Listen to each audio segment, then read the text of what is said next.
ओम नमः शिवाय। चलिए तो आज हम आपको सुनाते हैं सोमवती अमावस्या व्रत कथा। सोमवती अमावस्या व्रत कथा के अनुसार एक गरीब ब्राह्मण परिवार था। उस परिवार में पति पत्नी एवं उसकी एक पुत्री भी थी। उनकी पुत्री समय के गुजरने के साथ साथ धीरे धीरे बड़ी होने लगी।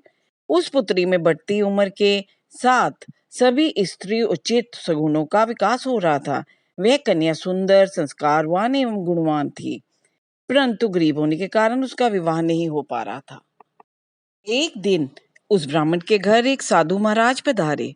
साधु उस कन्या के सेवा भाव से अत्यधिक प्रसन्न हुए। कन्या को लंबी आयु का आशीर्वाद देते हुए साधु ने कहा कि इस कन्या के हाथ में विवाह योग्य रेखा नहीं है।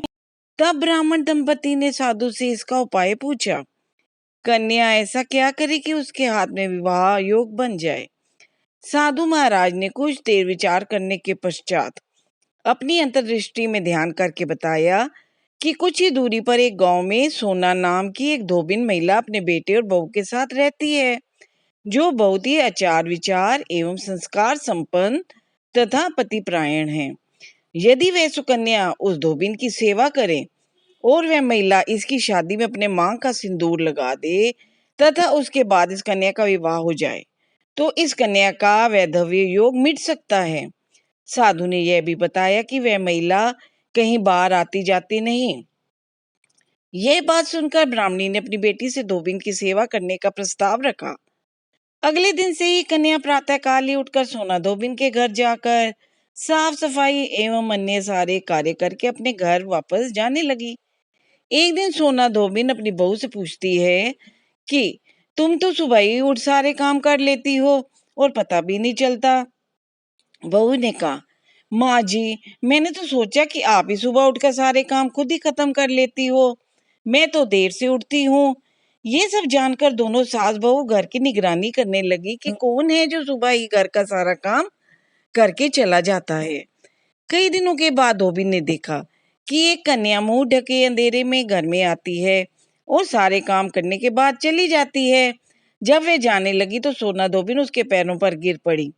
पूछने लगी कि आप कौन हैं और इस तरह छुपकर मेरे घर की चाकरी क्यों करती हैं? तब कन्या ने साधु द्वारा कही गई सारी बात बताई। सोना धोबिन पति परायण थी, अतः उसमें तेज था। वह तैयार हो गई। सोना धोबिन के पति थोड़ा अस्वस्थ थे। उसने अपनी बहू से अपने लौट आने तक घर पर ही रहने को कहा। सोना धोबिन ने जैसे ही अपनी मांग का सिंदूर उस कन्या की मांग में लगाया, सोना धोबिन का पति मर गया। उसे इस बात का पता चल गया। वह घर में निराजल ही चली थी।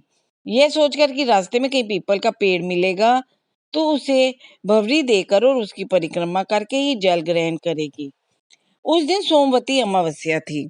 ब्राह्मण के घर मिले पुए पकवान की जगह उसने ईंट के टुकड़ों से 108 बार भवरी देकर 108 बार पीपल के पेड़ की परिक्रमा की और उसके बाद जल ग्रहण किया।